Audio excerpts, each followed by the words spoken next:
pack my shoes and out the door. 5, I'm alive. 6, 7, 8, feeling great. Hello and welcome back to Beyond Your Wildest Genes podcast. My name is Dr. Noah DeCoyer and I am your co-host. Today our guest is Dr. Dana Leigh Lyons. Dr. Lyons is a doctor of Oriental medicine and creator of Alchemist Eating, a program helping people who experience food and eating as a place of struggle or pain. She works with clients both in person and long distance, integrating holistic medicine, primal principles, and mindfulness to help them look and feel better. Visit her website, www.alchemisteating.com, for program details. Her blog and access to a newsletter sharing helpful approaches to food and eating. How are you today, Dr. Dana? I'm good. Thank you, Noah. It's really great to hear your voice. Yeah. So I have a kind of a foundational question to ask you first. How do you define a doctor of Oriental medicine and the schooling that goes into getting that designation? So I completed a 5-year doctor program. My doctorate is in traditional Chinese medicine, so it's also called a doctorate of Oriental medicine in the States. I studied in Canada. And 5-year program covering acupuncture, covering herbal therapy, covering eating therapy, dietary therapy, lifestyle guidance, and all of the theory and the foundations that go along with that. So it's a holistic system of medicine. We really treat the whole body, mind.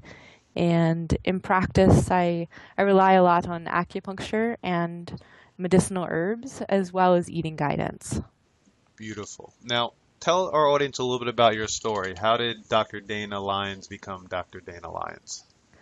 Well, I started off on a whole other career path, and then in my late 20s, early 30s, my health started not being so great, and I was not eating a paleo primal diet at that time. I'll say, I spent 10 years as a vegetarian, sometimes vegan. I was a sugar addict. I was a chronic cardio addict, and basically, by the time I had reached my late 20s, things that had worked for a long time were clearly no longer working anymore.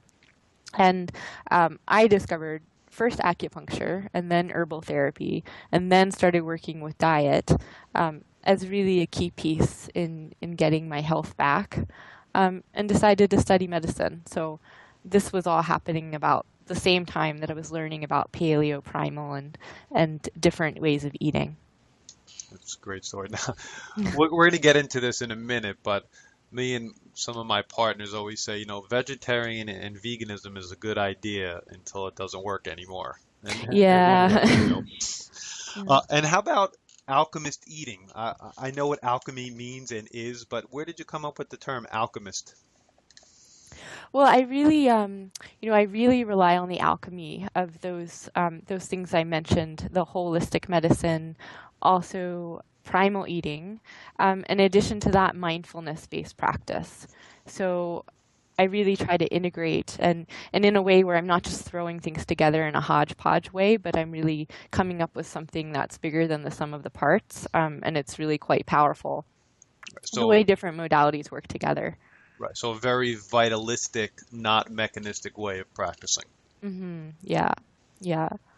Now you mentioned, and what we both mentioned at one point in your life you were a vegetarian, sometimes vegan, sugar addict, sugar junkie. How did you make that transition? Who helped you make that transition? And then you can transition right into speaking about what are the primal and paleo principles that you teach your clients and your patients. Mm-hmm, sure. So,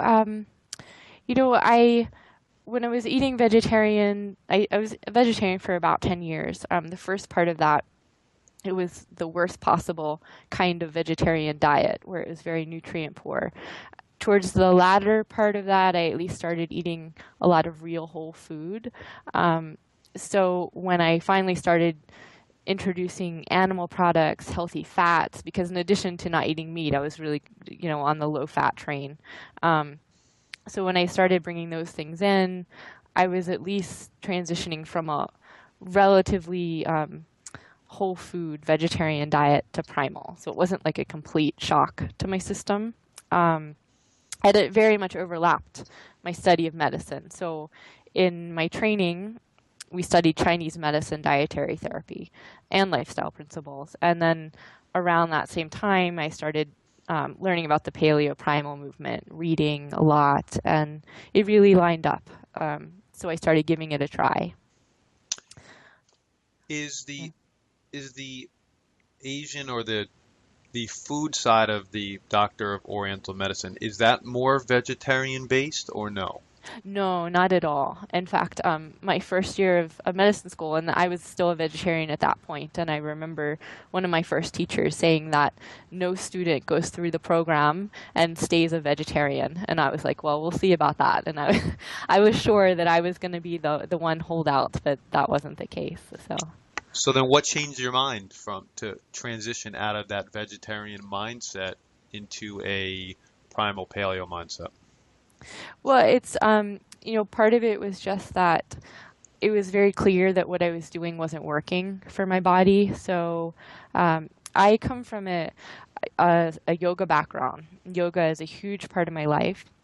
And so I was super attached to my vegetarian identity for quite a while. And also, in addition to that, things were going wrong in my body. I wasn't healing well. I had acne. I didn't get my period for like the 10 years I was vegetarian, which is a pretty big sign, in retrospect. Yes. That's a, was exhausted, bad sleeping. So things really needed to change. I felt much older than I was. I mean, I was in my late 20s, early 30s, and I felt quite a bit older than that. That's very interesting. And was that a shock to your body when you transitioned from that vegetarian lifestyle into a primal paleo lifestyle where you're eating more meat, fish, fowl, chicken, beef, primarily grass-fed? Was that a big shock for you, or did your body really take to it, and did you really feel immediately better after starting that transition? Yeah, I felt better pretty fast. And I didn't do it all at once. So it probably over the course of 6 months to a year, I just started adding initially fish and then fish and chicken. And then I had a hamburger and I thought it was like the best thing I had ever tasted in my life. So it was, there was something about red meat in particular that my body was needing. Um, so yeah, it was, I'd say within a year, I felt totally differently, physically, mentally, huge shift.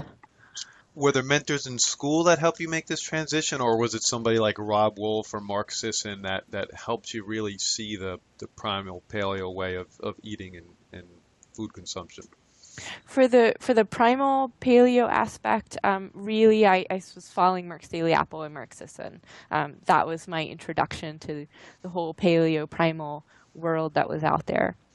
And then, like I said, it aligned with what I was getting in my training, which is really about choosing a diet that meets your individual needs. And oftentimes, especially if you're deficient in certain ways, that includes animal protein and healthy fat. I agree totally. Now, both of us are Primal Blueprint Expert certified. I just interviewed Mark Sisson for a project that I have coming out in June. And for anybody who's listening out there, Mark's information, Mark's Daily Apple, the program, his books, his products, I highly recommend, and I'm sure you do as well, Dana. Yes, absolutely. Now we've been in a roundabout way disparaging a vegetarian diet or a vegan diet, but could that could you be a healthy vegetarian or a healthy vegan? I think absolutely you can be a healthy vegetarian. Um, there's no one optimal diet. So depending on the person, depending on the time of life, the time of year, all kinds of factors come into play. Now that being said, um, it's hard for me to say that a vegan or a raw diet will really work, or at least it's going to be really hard to make it work. And maybe it can totally work for someone, but in practice, I don't really see it working in a way for people who I work with, clients, where there aren't negative consequences for body, for mind. Sometimes these are really minor, like chronic low energy, or, I mean, if you consider that minor. Right. um, or always feeling cold. Oftentimes, those minor things eventually turn into something bigger, whether thyroid stuff or autoimmune stuff, for instance. Agree. Agree. Now, if somebody's on a primal diet and you're coaching them, you're well trained in medicinal herbs and supplements. Is there still a role for those kind of substances in your practice? Yeah, absolutely. And, I think it'd be great to be able to say that we can all just get our needs met by eating a perfect diet, a primal diet. Um, in practice, that can be really hard to do. And it's part of it. Part of it is just our lifestyles in the society, and our schedules, and the fact that we're surrounded by junk food for some people, and all kinds of things come into play. But even if you're making the best food choices possible, the nutrients in our food and our soil, they've really declined quite a bit over the past century. So that's something to consider. And then, a lot of people I work with, they come to me with specific health conditions. So while food alone is really, in many instances, the most powerful piece, supplements, medicinal herbs definitely play a part and can get results often that food alone can't. So, in your practice, what are some of the top medicinal herbs that you have found most beneficial for people? So from a Chinese medicine perspective, what we do is we work with formulas, um, rather than isolate just one herb out. We combine them, like a handful of herbs, or sometimes two handfuls of herbs, in special combinations, and we tailor those depending on the person and the pattern that's in front of us. Um, so that being said, we use a lot of formulas to build what we think of as the qi and the blood in the body. Um, Also the yin, the yang, the body, to supplement the organs of the system. Now, in addition to those, I use supplements. I typically use I use from a company called Standard Process MediHerb. So I'll usually combine the Western supplements with Chinese formulas. Standard Process is a great company. Great company. It, Yeah. um, I have an acupuncturist in our office, and he uses Cam Wu, I believe, around this area to get his formulations from. Who do you use out in Colorado to get your formulas made? So we'll often order from a company called Con Herbs, and they're in California. Um, and we order from Blue Poppy, which is in Boulder. Great, fascinating. Very good information. Mhm. Now, you also use acupuncture in your practice as well? Yes, yeah. So Um, our audience, I think, is, and I'm sorry for interrupting you, but it's very intriguing, your integrative approach where you're using diet, acupuncture, medicinal herbs. How does acupuncture fit into this primal way of eating, the use of medicinal herbs, and I guess this is where your name came from, right? Like the alchemist eating. Speak about acupuncture a little bit. well, so the most basic level, when you think about acupuncture, it really moves the body, the mind towards balance. So that works in all kinds of ways. You can think about the nervous system, the endocrine system. You can think about boosting the immune system, um, facilitating digestion and metabolism. It can also play a role in lessening cravings, things like that. Um, Now, in addition to that, usually people who come to me, they are dealing with something that has to do with eating, obviously, but then um, they have at least one other complaint in their body, like on a really purely physical level, say like an injury or sore knees or a sore back. So acupuncture is nice to be able to treat someone with that at the same time that we're working on the eating, because if they can take away some of the distraction and the noise and the pain and the suffering that's going on in the rest of their system, it makes changing eating patterns a little bit easier. Yeah, I tell my patients that all the time. I'm a chiropractor, and we integrate physical therapy and acupuncture and nutrition and the paleo diet into our practice as well. But many times I let my patients know right off the bat is that it's not the end game, but the first thing I need to do is get you out of pain, because if you're in pain, the rest of this is going to be really hard to deal with. Yeah, totally. You seem to be very interested in people's mindset, mindfulness, willpower. I think that's a really important part. I think it's a missing part. I think people sometimes downplay that. How do you integrate that into your practice? Yeah, well, so even if someone is getting stellar diet advice, even if they're following a paleo primal diet as best they can, um, the food's never just about the food, and the eating's never just about the eating. And they're so wrapped up in our history, our identity, our social context, all these things. So when they start to make changes in eating patterns, lots of other stuff comes up, first of all. And then second of all, just changing eating patterns in a way that's bigger than just following a set of food rules. It really requires getting mindful and honest about what's going on. Like, what are you really needing here? What are you really asking for when you're reaching for whatever you're reaching for and putting it on your plate? And usually it goes beyond that thing that we're putting on our plate. So, when people start, for instance, a common place of work is people may be using food when they really need something different. So until they start really looking at these patterns with a whole bunch of mindfulness, but also a lot of compassion and gentleness, the underlying patterns aren't going to change. And what tools do you use in your practice to help people with their mindset, to get to think about what the root cause of their desires or their addictions are? How do you get them to realize that? Well, part of it is, well, I do have people keep a food log. And the food log is not just a catalog of what they're eating and drinking, but what's coming up for them, both in a physical way and then also in terms of emotions and behavior. And what this is it helps me help them, but it's also a practice in getting really curious and really honest about what's going on. And the thing is that the more we can bring attention to what's really happening, the more our body will it starts to shift on its own. I mean, our body wants to move towards wellness, towards balance. And so sometimes just bringing attention to these areas is really transformative. And then the other piece is that I talk to people, you mentioned willpower before, and, I'm pretty, there's definitely a place for willpower, and it's important.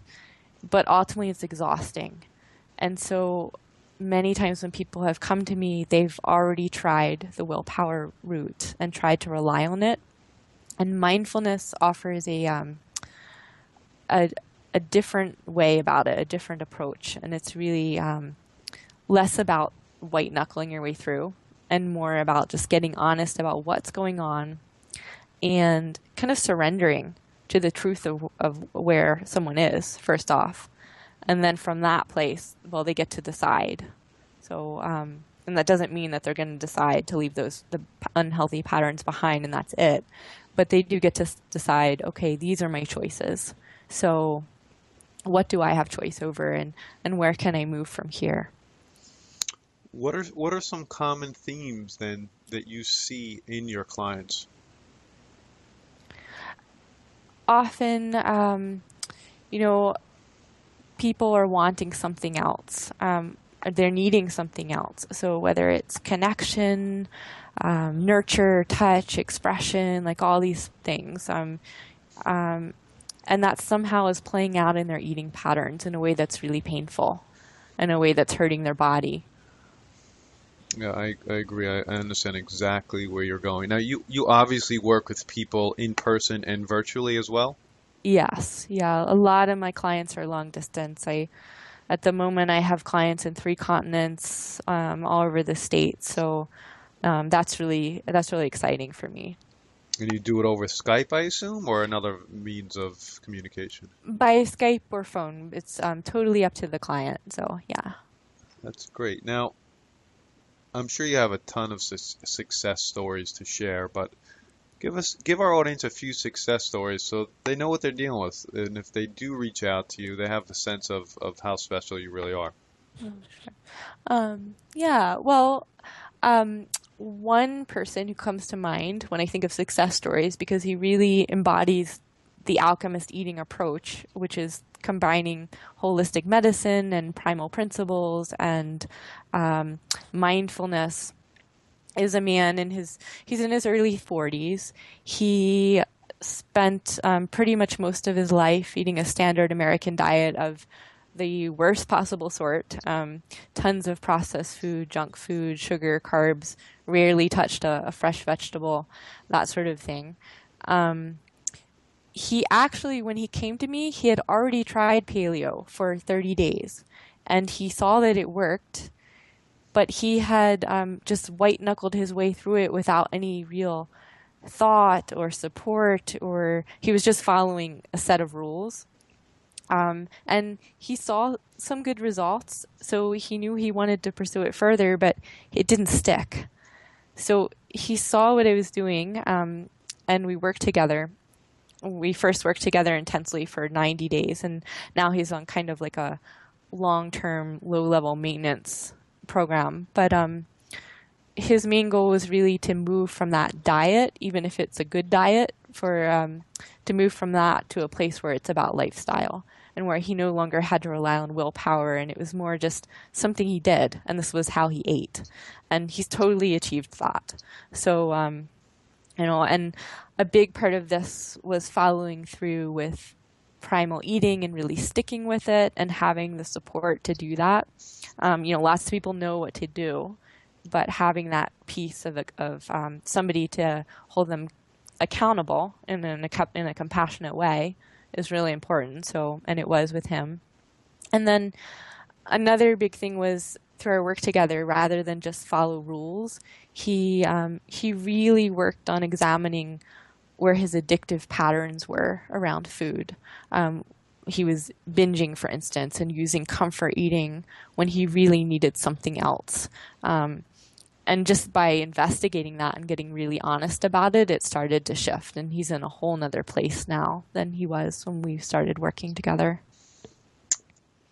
I know as a male and as a man, sometimes getting men to get in touch with their feelings could be a great challenge. How do you go about doing that and helping them becoming vulnerable? Because women have a little more tendency to become vulnerable, and they can accept that, but at times men have trouble doing that. How do you get that vulnerability out in males to help them succeed in your program?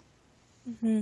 And that's a really good question. And, I've noticed more and more males are coming to me to work, whereas before it was primarily females that I worked with. And it's definitely an area of challenge sometimes. What I'll say is I meet people where they are, so whether they're male or female, because actually this comes up with some female clients as well. There can be a perception sometimes that we're here to work on diet, and that the other stuff, even though they've already read about me and they know the way I work, they maybe feel a little hesitant or shy or awkward getting into the other stuff. And I totally respect that. I mean, I meet someone where they are, and I start to ask gentle questions as we go along. In other words, I don't just, if someone doesn't feel, if I sense that someone's not ready to jump into the really tough stuff, I take it easy, but I do start nudging them. And the food log is a good support for that, because I get them, okay, if emotions are hard to access right now, what's going on in your body? And I don't mean just like, oh, I feel full or bloated. Well, what does that feel like? Like, what's your experience of that? So sometimes starting there is even one place. So it's asking them relatively probing questions in a kind, gentle manner till you start getting the answers that you think you need to hear, and they start slowly opening up to you. Yeah, and I'll say too, in addition to the questioning, it's really, I find that a lot of people, once they have space to talk and to know someone's listening to them, that makes a huge difference. I agree. I agree. People need people to talk to for sure. Mm-hmm. Now, if you were to give any final thoughts or advice to share with our listeners, what would you tell our listeners? Well, so I'd say first off, changing how you eat, it's not easy and it's a process. It takes time. At the same time, it absolutely doesn't have to be miserable. And I love to eat, so I would never put people through something that I thought was going to make them miserable. Really, my number one wish for clients is that we come up with a plan with something that they can stick with in a way that's enjoyable, it's effortless, and it really focuses on abundance rather than restriction. And then the other piece that I really like to add is that there's just there's just so much power in developing the capacity to pause. So just rather than just jumping in and like, okay, I'm gonna do this diet, I'm gonna nail this.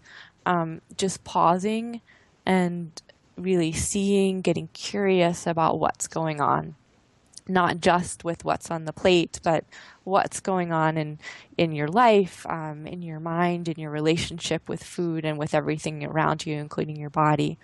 And this step, it takes a little time because it's more intense than just me giving a set of food rules, but it really helps create places of shift Yeah, over time. you mentioned curiosity before, and you mentioned it again, and people do, and I'm sure you agree with me, people do need to recapture and reclaim the curiosity that they had when they were young kids. I mean, people just aren't curious anymore. They just fall into pattern. They listen to what other people say. They get caught up into what we're supposed to think, what we're supposed to do, and what we're supposed to eat, as opposed to really being curious, finding, searching, and thinking for themselves. Hmm. Yeah, that's absolutely true. And um, it's such a powerful practice, cultivating curiosity and returning to that more youthful place, not youthful in terms of age, but those new eyes and looking at things with new eyes. Great, great. I can't agree more. Now, if people wanted to get in touch with you, if they're in the Colorado area, or if they want to hook up with you virtually, what's the best way? So my website is the best place to find me and to get in touch. It's www.alchemisteating.com. I put out a newsletter, blog posts. In Fort Collins, I'm currently seeing people at a community acupuncture clinic. So the best way is to reach me through my webpage and contacting me there, and then we can set up an in-person appointment if that's what they're interested in. But as you said before, my Alchemist eating program is available by long distance consult, and I see a lot of people in that way, and it works really well that way as well. So I know it does. Dr. Lyons, we truly appreciate the time you have given us today. My name is Dr. Noah DeCoyer, your co-host, and you are listening to the Beyond Your Wildest Genes podcast. If you like what you've heard today, please share this with your friends and family and encourage them to subscribe on iTunes.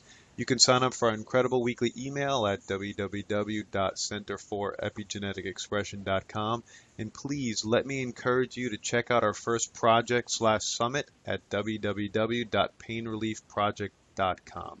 Final piece, if you guys enjoy our podcast, it really helps to leave reviews. Reviews help our podcast get pushed up the iTunes ladder, and by getting pushed up the iTunes ladder, more people see the information we're trying to share. So please consider leaving us a review.